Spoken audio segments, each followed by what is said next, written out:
Welcome to the Property Experts podcast by Fantastic Services, where we interview leading landlords, property developers and investors, architects and interior designers.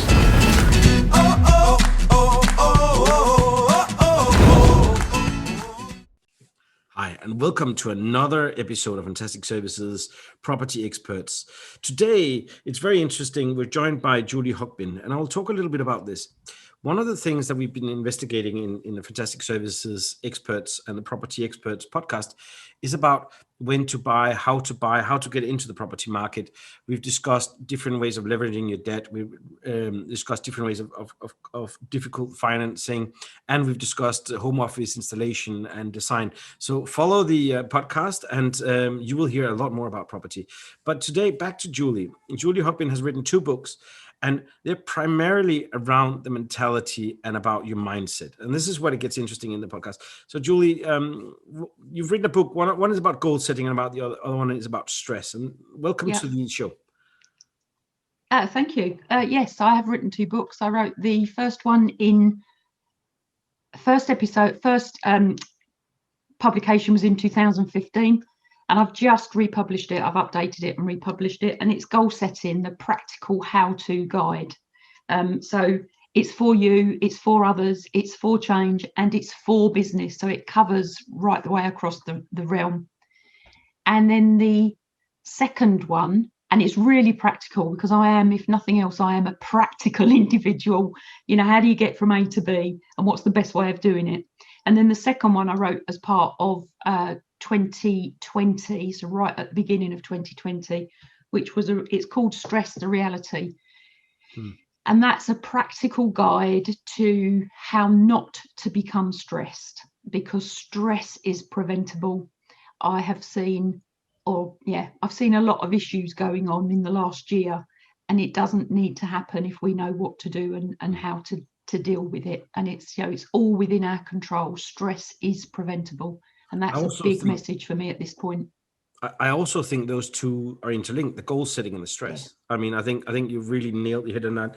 I mean, Julie, the reason why you've written these books is you've got, how long is it? 3 decades of experience with high-level managers and success. And we're talking about, high net worth individuals, but also in the corporate world. What made you come out and publish these books, and particularly about goal setting, which is one of my favorites? What made me come out and publish them, specifically the goal setting one, it's when I left the corporate world, which was in 2011, I rebelled against needing a plan, needing a goal, needing a strategy. And I just thought it was all a brilliant, lovely free-for-all. And then I suddenly realised, of course we need a plan. Of course we need a strategy. Of course we need a process. And it took me sort of 3 or 4 years to realise that. I was having a whale of a time. It took me 3 or 4 years to realise that. And then I looked at everybody around me who had left corporate and had gone into their own business or set up their own business, whatever that might be. And they had all done a similar thing. They'd rebelled against the need to have that strategy and to have that plan. So I just thought, I need to put this out there and I need to talk to people about it, because it is not just for big corporates. Individually, however big or small our business is, we need to know how to do this. And, I did it because I had rebelled against my own processes without even realizing truly why I was rebelling. And it's freedom. It's freedom. Yeah. No, it's the same with our franchisees. Julie, one of the things is, like, I know you talk about the wealth dynamics, which I think is a fascinating way of going through your own personality, but also about your business partners and growth and this stuff here. I think what you're describing is the creative, right? It's the rebellion against this. And when we're talking about property, right? I would think that, the Lord of those things? What's the most effective type that really does well on property, for example? It doesn't matter who you are. And it doesn't matter who you are, because the most effective thing to do is to work out who you are, know who you are, understand who you are. So create that real solid self-awareness, and then you can work in flow, creating trust around you, doing the thing you're best at. And then as part of your team, you work with the people who complement your skill set. So there is no right or wrong. There is no best. It just depends, which I know you hear a lot about in property. It truly does depend. Truly does. It truly does depend. No, but it's what I'm trying to get to is like the wealth dynamics of the matrix, or the circle of it, of the types. By the way, it's a very, very nice tool. We'll probably put the link on here on Julie as well, because both of us are a quite good fan of the wealth dynamics, because it also allows you to understand your team members. But what I'm saying is that there's one thing where I think property versus, like, let's say, like startups that I do and franchises with other people do, and then creating things in the partnerships. I think one of the things is, first of all, you've got to understand that you're not dependent, right? It's about interdependence, right? That's the first thing. Like Stephen Covey's, was it the 8th habit, is interdependence, right? So you've got to get to that level. Once you're at that level, then you understand your wealth creation. But I think there's a bit of kickstart in the wealth dynamics in this, and I obviously thought that a more natural way of it would be the accumulator or the lord, in understanding what is good in property. But I think you're right about the understanding of it, that you need to know where your personality fits in that puzzle. Yeah. And then aligning with the other parties of it. And is this the traditional thing you work on in your coaching and in the mindset of property development? Is it? There's a few I use. So I do use wealth dynamics. I use a profiling tool called the Strength Deployment Inventory, which is around how we communicate. I use all sorts of things. The Wheel of Life, which is what it's commonly called, but it's around, getting the whole set of your life in balance. And this is not about life coaching as such, although of course it comes into it. It's more business and more strategic processes if people are stuck. I use 30 plus years of knowledge of how humans work and tick. So I describe myself as a human behaviorist. There is very little I haven't seen or worked with or dealt with people within business that hinder themselves and hinder others and then affect their bottom line and, all sorts of things. So I just get people over that hurdle, whatever it might be. Sometimes that's the team they're working with. Sometimes it's them individually. Sometimes there's so much to it. There's so much to it. I mean, I've worked with literally tens of thousands of people in business over 3+ decades, at all sorts of levels, from boards of trustees, chief execs, to people thinking about going into business. Wow. I mean, it's a wealth of knowledge. And one of the things we discussed, and one of the reasons I brought you on this, is that at one stage, I think you were specifically looking at property, right? And property expert. Like we are on the podcast, you were specifically looking at property, and you identified, I don't know how many strategies you identified that there is in property, because one of the things all of us are, whether we're new or whether we are halfway down the route, we're all at some point in there. And one of the things that I really liked was your definition of strategies. So can you take us through those strategies? Like what are they? Not all of them. I don't want the whole thing, but it's like to give us a flavor of, because when you started identifying it, was like, whoa, these are actually quite simple. Once you understand that there is a strategy behind it, and it's not just random, you buy a property, get rich, right? Nobody. Yeah, I mean, there's I think I counted up at 37 at one point. Wow. And that's where you start to combine one with the next, with the next as well. But I mean, for anybody wanting to get into property, and I am in property, it has what has been able to give me my financial freedom. It has and is what has given me my pension pot, so I could, if I wanted to, stop working now, which is a wonderful thought. I mean, just joyous for me. I'm not going to stop working because I enjoy it too much. But one of the key things with property and investing in property to earn an income from property, you've got equity growth or you've got cash flow. So there's two different things, and cash flow could be a regular income or it could be a chunk of money. And then when you work that down, and what does that really mean? I mean, and then do you want tenants or not want tenants? And do you want a single tenant in a property or multiple tenants in a property? So you've got your single lets, your rent to rents, single lets, HMOs. You've then got commercial, you could have commercial tenants as well as residential tenants. You've then got whether you want to buy and hold.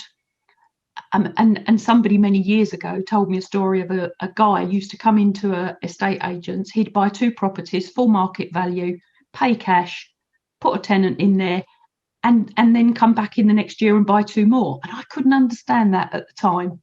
But of course, over the years, you've got the equity growth, and he obviously had cash in his pocket from something somewhere, and he was buying in a good area. So there's so much to it. And then you've got tenant buyers, or you've got, as they now call, rent to own, because all the names change. You've got HMOs, multi-lets, you've got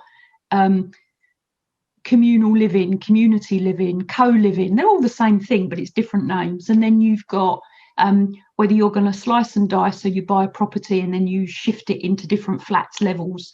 You can develop, you can buy and refurb, you can do lease options, you can do lease purchase options. It's just, whoo, there's so much to it, and it's fabulous because it can be so creative. But you can do a bit of that with a bit of that and a bit of this and a bit of something else, and you combine the two.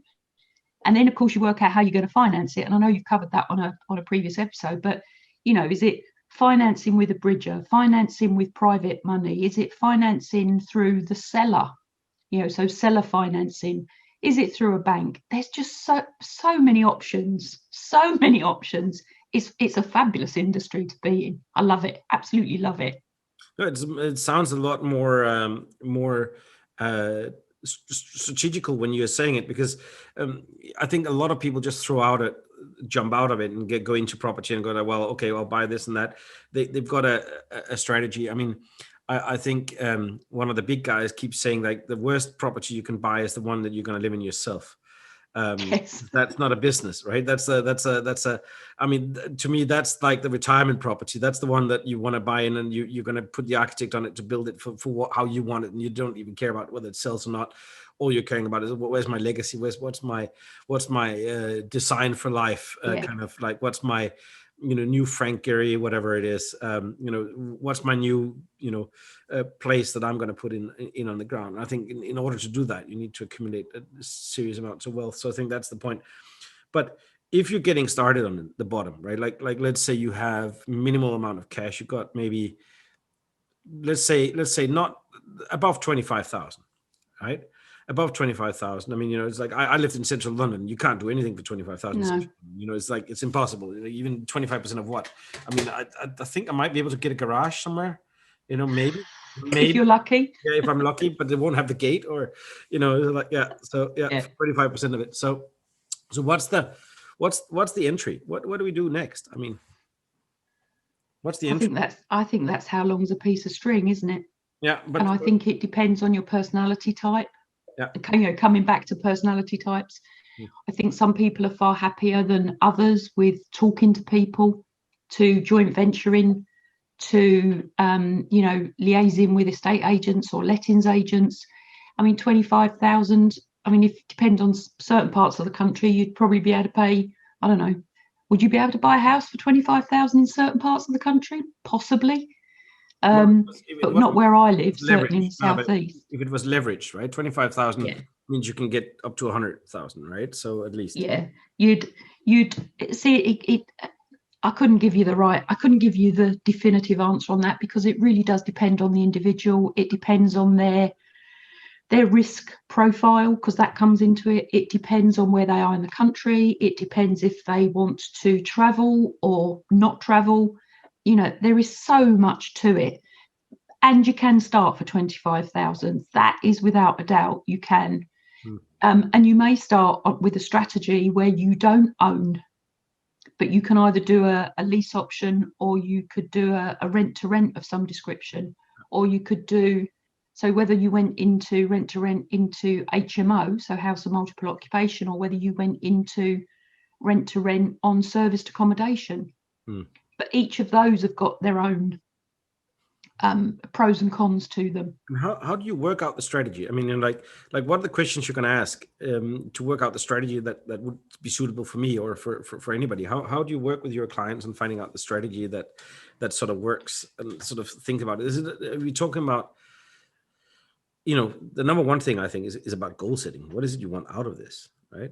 We always start with the end in mind. Yeah, you do start with the end in mind, and the end can change. And that's the joy of doing, if you like, a strategy session.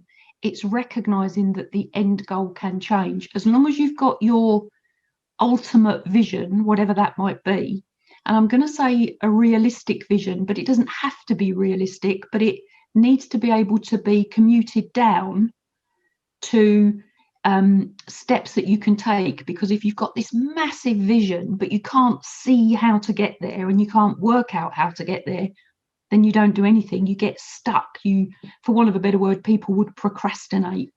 So you've got your vision, whatever that might be, and then within a strategy session, sometimes there's a bit of reality comes into it. And I so do wish that right at the beginning, someone had given me that bit of reality, because my dream was so big, there was no way I was going to be able to make it.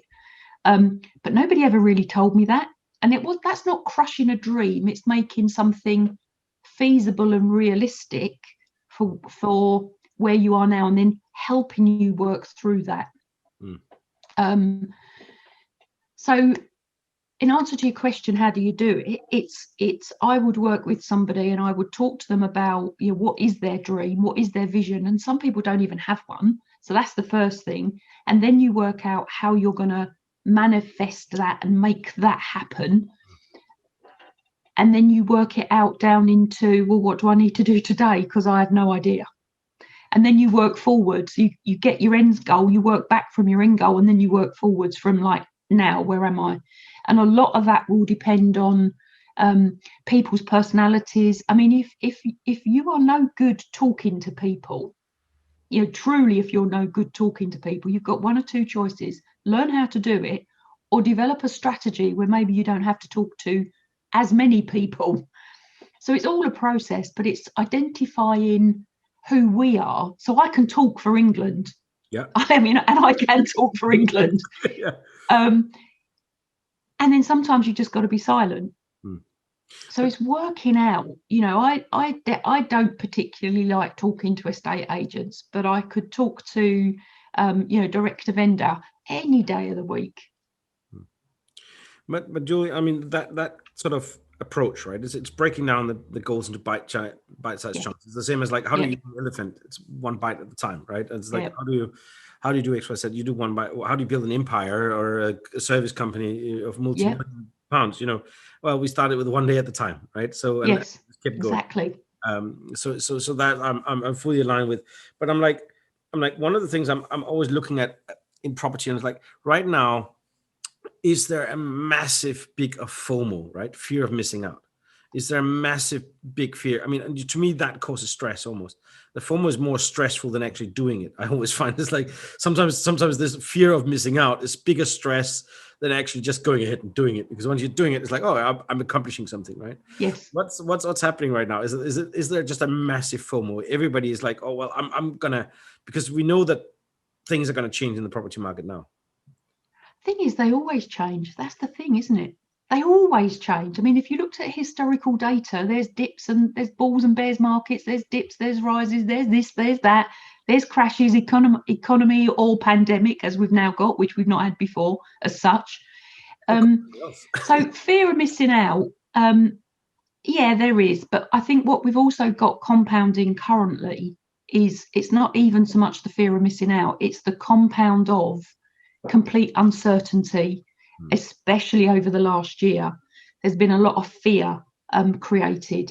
You can't do this, you can't do that, you're not allowed to do this, you've got to ask permission to do that. So there's a lot of fear compounding, which is why I wrote the second book, Stress the Reality, because we can manage all of that, because a lot of that is what goes on. It's a natural response, but it's how we think and feel about a perception of something. So it's more than fear of missing out currently. It is the complete and total uncertainty that has been created within the world, basically, over the last year and a bit now. Now, everything we do, we are on a spectrum. So certainty on one end, uncertainty on the other. Complete and total uncertainty creates a different feeling and a different reaction to complete certainty.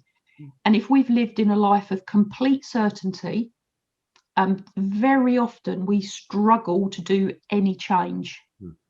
So there's a whole psychological aspect of what's going on currently. I mean, it's huge. It's huge, and I can't and will never underestimate that. From the people that you might be buying from, because they're scared and they don't want viewings or people coming into their properties or whatever that is, to the people who are trying to buy, or whatever process they're going through. And if they buy now, is it going to go up? Is it going to go down? You can't remove tenants currently for like 6-9 months, and then they bring in this breathing gap on top of, and it's like, so much has changed. So us as the individuals that want to do this, we have to flex and flow with whatever comes at us, and we'll all make our own decisions in our own way, linked to the perception of what we have of what the thing is. Now, I'm a risk taker. I mean, I've done my profile. I am a high risk taker. I can really appreciate it. So I have to hold myself back, because otherwise I'd probably get involved in everything. Yeah. But other people are going to have to push themselves forward. So it's more than fear of missing out, I think. No, we in Fantastic Service, we had to change a couple, like our end of tenancy cleaning and our checkout cleaning. I mean, we had to change that so much drastically, and the number of checklists we had to do, but also the removals. I mean, we saw a huge increase in removals over the pandemic, and we got very good at very quickly training and safety. We got very lucky with how we're doing it, because it's 2-man bands, and generally they work together, or they work together all the time. So we didn't have to, it wasn't random people coming in together. So we continued throughout, and kept it safe. And it's also like, that was appreciated a lot. And we came out, we did a lot of things where it's like, we did remote removals, which is why they would guide them via video calls while they're removing. It was a trickier situation. There was a lot of things to change. I think the whole thing is about adaptability. And we absolutely dance around everything that was there, and we knew that our customers, and it was also allowed to do exchanges during this time. They also had to move. Some people had been evicted beforehand and had to move out. There was so much stuff going on, and we just had to keep it as safe as possible as we could. And that's what we've been trying the whole way. But Julie, I mean, about stress, the thing is, so the first thing is not to stress out what's going on, because something will always go on, right? That's the number one thing, is like, something will go on. So then it's actually working backwards and saying, like, what's your goal, whether there was a pandemic or not, right? Like, because we're looking at that change, and this is one of the things I've heard a lot of speakers in the property experts podcast here on Fantastic Services talk about, is that, well, if it's not this, there's something else, right? And if it's not this, there's something else. The bumps just go on, right? And it's like the bumps go up and down. And the number one it brings you back to is a saying, is like, well, it's only if you're really gambling on property and saying, like, well, I'm going to make money in 3 months on this, and it's going to go up with 30%, which is, whatever it is, right? And it's only those guys who, that's where it's the gambling on it. And it's like, well, are you extended on that? But you're talking longer term, right? The good investors, they stay on the market. Well, it's going down because it goes back up. It'll be down for a little while. There's certain things. I mean, that's how I understand the UK. When we talk globally, I'm going to interview some really interesting people on property experts, on Fantastic Services property experts, on international investments. And that's where it gets really funny, because there's some areas there that develop purely for that, and they'll never, ever be rented out. There's a whole, whereas in the UK, there's a short supply on properties, which makes a big difference. Yeah. So that makes a big difference on the price. It's not regulated the same way as in Scandinavia and some other countries where the price is capped. So that means prices can do what it does. UK is quite a unique market in property. But Julie, I mean, so first let's say we've gone through the stress busting part, right? Then we've gone through what's the amazing next step of, let's say picking the strategy, right? Because I mean, I've seen some people do magic with absolutely zero money down, and I'm like, well, and it's like suddenly, I'm of the caliber of saying, like, well, until you've actually paid for the property, it's the bank who owns it. You just happen to be riding along with them. That's my view, or bank or lender or everything else who actually owns it, because they can take it back. But by taking that risk, you understand the leverage of it. So that's where it's interesting.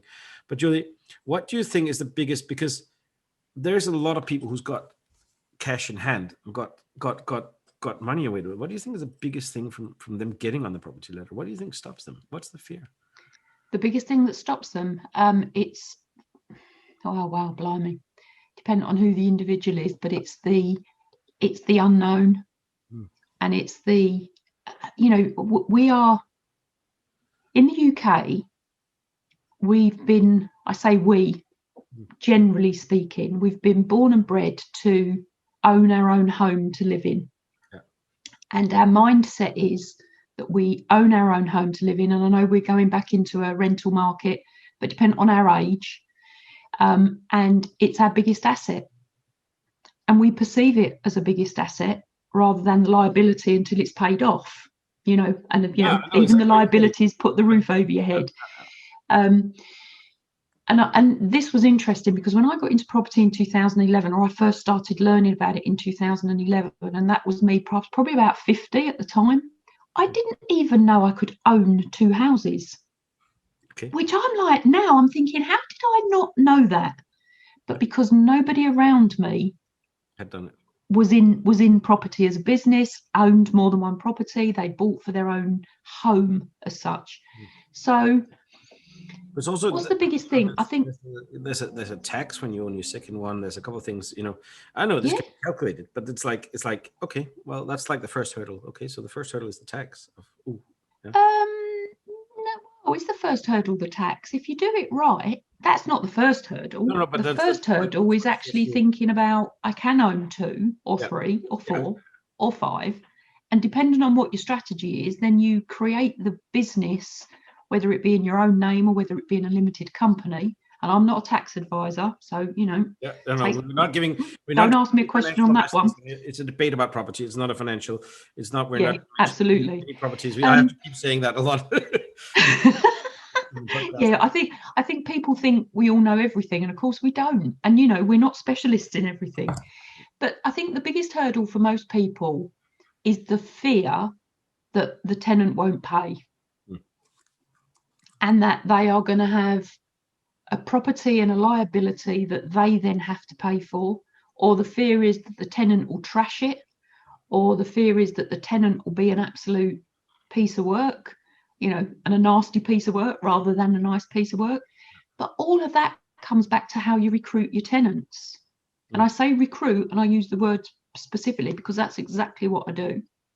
And there are safer strategies if you have tenants. So please remember that if you have tenants, there are safer strategies than others, I believe, especially when you start. But that's my belief, not everybody else's. And then, of course, the other thing is, and there's so much of this in the press is negative. My feeling is the government is negative against private landlords. So people read that, link that negativity into potentially the biggest thing they'll ever buy. And then there's the unknown, because there's so many strategies. Then there's the confusion. So it just goes back into that melting pot of unknown and confusion and not understanding. But people, we can all learn it, that's for sure. And then when we learn it, and I'm sure someone has said this before, but you've got the know, like, trust the person that you're going to be working with, because I think it is you can do it on your own. It will take longer. If you do it with a group of people and you do it well and you do it right and you buy right and you work with the right people, which can be a whole ball game in itself, and you don't go for the quick win and the if it's too good to be true, it probably is type approach. Anybody can do it, and I'm telling you that because if I can do it, anybody can. It's what I'm always looking at is the decade. I mean, in general it doubles, and it's the same as if you're getting 7% return on your index trackers, right? 7% means a decade later you double your money, right? As long as the fees aren't out of there. So it's like that's more hands off than it is on doing the other way around. So it's all about creating wealth. But I think that, there's no going around the negative press, and there is a reason for the negative press. The number of services we do, the damp proofing we do in these places, neglected like crazy. I came from Scandinavia in my 20s, and I was like, I'd never seen such appalling living conditions in the world, or in the Western world, or is it a similar world, and I saw when I started renting my first places in London. And I was paying 4 times as much as I ever paid for anything else. And it was moldy. There was holes in the wall. I had a waterfall coming in through this stuff here. So of course landlords are going to have a bad reputation, because that's the fact of it. It was greed. I mean, there was a whole greed of this stuff. It's like, well, I'm never going to spend this stuff. And and of course they're going to get fearful, because the tenants will leave and they will tear it up and they will go like, well, if you don't care about me, I'm not going to care about your property. That's that. To me, that's a two-sided thing. It's like, and it's always been like that. So it is that, and it's unfortunate that there's still a lot of nearly slum landlords, and they're making good money on it, which is dreadful, because hopefully they're in some ways they're also losing money on certain other things, because the tenant will disappear. It's like, well, I'm just gone, but the law is on their side, so it's a tricky one, but it's like, I never put people in that situation, because you are dealing with people.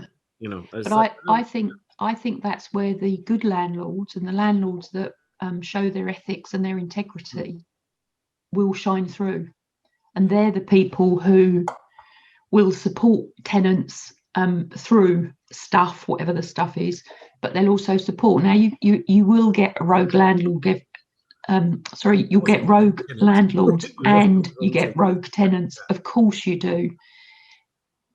But I do sometimes wonder what the percentage of that is. If you looked at and I don't know the figures, but if you looked at the entire public rental service system, how many as a percentage would turn rogue from a tenant's perspective, a tenant turning rogue? I wonder what the percentage would be. I can't see it would be very high, personally. You're the one on the squeeze with it, right? It's where you're living, right? So the tenant is on the squeeze. Whereas I think, but what do you think the percentage is on the landlord side of things? I mean, of course, the press will write these things, because I mean, lately as well, there's been some things on the press, and I'm like, whoa. And I'm so refreshed to speak to property experts now on our podcast here, where we're looking at, well, look, we're not only going to make it a nice place, we're also going to make it sustainable. I was like, I'm in, like now I'm in. Now I'm interested in property again, right? So like, let's make it sustainable. Let's put the solar panels in. Let's get the cavity installations in there. Let's get the non-cavity wall installations. Let's get that stuff done in, right? Because at the end of the day, that's what we're saving the planet with. Now, suddenly I have a purpose in what I'm doing. So before that, I was not interested in it, because I wasn't interested in making money off that. I had more interest in this. So I also think for me, there was a purpose barrier, rather than just that you can. It was a purpose barrier. It's like, I'm not adding value. If I'm not adding value, I don't want to do the business. That's how I see it, right? So I'm very bullish on the sustainability of it. So I think that's one for me. What are the other? Yeah, you're gonna say? I was just going to say, I think if you're a good landlord, you do all those things. You do them to the best of your ability. Clearly dependent on your strategy and the property you've got, but you do them to your best of your ability. And that whole thing around providing a nice home for somebody, if you've got that at the forefront of your mind, then you become a good landlord. If you belong to the NRLA and you do all the legal things you need to do, and you keep up to date with the legislation changes, which is phenomenal. There's another fear actually, which might stop people, because there is a lot of legislation attached to being a landlord, and depending on what strategy you do, there's even more. So that may be another fear factor actually. Well, I can add another fear factor on top of that. If you're talking about Scandinavia now, there's prison centers for landlords who are neglecting the properties. It's a whole different ballgame now. I mean, they've just added bam on top of it. They really don't like landlords as such, or they don't like rogue landlords. So they've really capped in on it. And this is something that hasn't been seen in Britain, which is why I was like, it's still like that. I've been 20 odd years in Britain, so it hasn't changed that much. There's still properties out there where like you can't rent them out, but it's what it is. Yeah. So it's like look, that's why I said, like, I'm looking at property experts who's interested in property developers and landlords who's interested in changing that, because one thing is that the calculations are actually there for a lot of this to be affordable but also sustainable at the same time. And it is possible to balance that game off, especially now. There's a lot of changes going on, but it's that fear shouldn't be what holds you back, right? The thing is, like, put the strategy in, but keep the strategy of being a good one. That's my view on it. Anyway, so it became a little bit too biased, but it's going back to the strategy of it, because I've also seen that that strategically, and I mean, maybe you have some examples of that because of the number of people you change. Is like the get rich quick, or the sort of the one where we drive ourselves by a reptile brain in our investments, because we talked about the certainty and uncertainty, right, of the two Mhm. spectrums of it. And it's like when we're making decisions, if we're in a very bad state, our decisions tend to be biased. Not only do they Yeah. biased, we also make very often the wrong decision because we're not seeing the whole picture. Yeah. It's like, what frame of mind is a good one? Because the ones who's like, well, I want to be a property millionaire in 2 years. Like, well, good luck. But what kind of other frame of minds are interesting to look at or talk about here? Well, that comes back to the stress. I mean, the best frame of mind to be in is completely clear, completely calm. I wrote something down. I'm just going to look on my blotter because I actually said this to in one of the clubhouse rooms the other day. Something come to me as it does.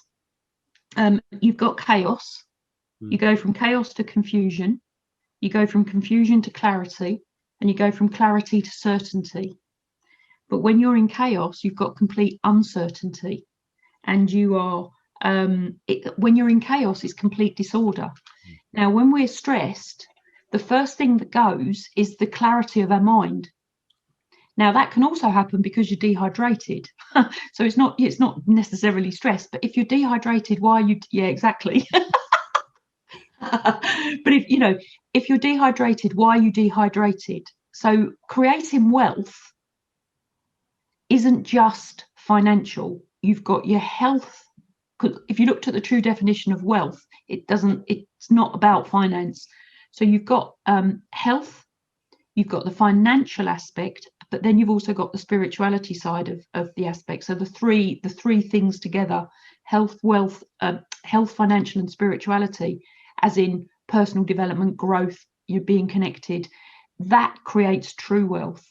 So if you're not, if you are financially rich, you may not be healthily rich, and you may not be spirituality rich. So you've not got true wealth. And if you've got one without the other, you're out of balance. And when you're out of balance, even if it's just a little bit out of balance, things aren't right. They don't sit comfortably. And when you're in chaos, which could be because your health is not good, then it doesn't matter how much finance you've got, which I think I went off track a little bit. No, Julie, I think it was absolutely what we wanted to hear on the Property Expert podcast. And do hydrate, please, because I think it was so important. I mean, one of the things that when I spoke to you in the beginning is like, you're not one of those landlords with hundreds of properties and the thousands. No. You chose a strategy that says like, look, I want to be able to retire. I want to be able to do what I love doing on the coaching side. I don't want to go up to I don't need to drive the Ferrari. I don't need to buy the watch. I don't need to do, I mean, you very deliberately chose where you wanted to be with it. And it's one of the things I look at as well when I look at the definition of success. Like when you think about defining what success is, and I always say, based on the couple of mentors I've had, is like, if happiness is not in your definition of success, you should go back and rewrite your definition. I agree. Because it's such a powerful thing to say. Like, if that's not part of it, it's like, look, we can all set these goals and we can all put zeros behind the goals, but it's like, it's pointless if you're not with the health. And so like the biggest value you ever have wealth wise is that you're health, and that's both mental and physical. It's one of the things I'm also investing in now in startups and so forth.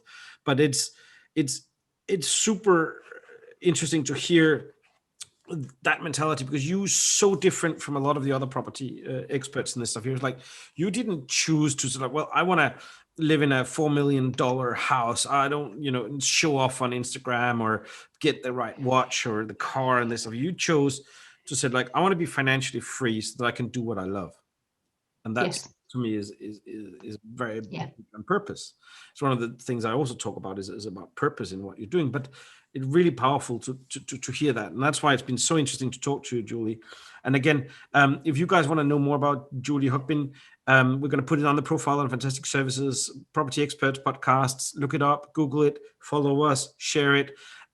spread the wealth of knowledge, not just of what are we doing on property, but it's also the mindset of property. And Julie, if people want to hear more about you, what should they follow you on?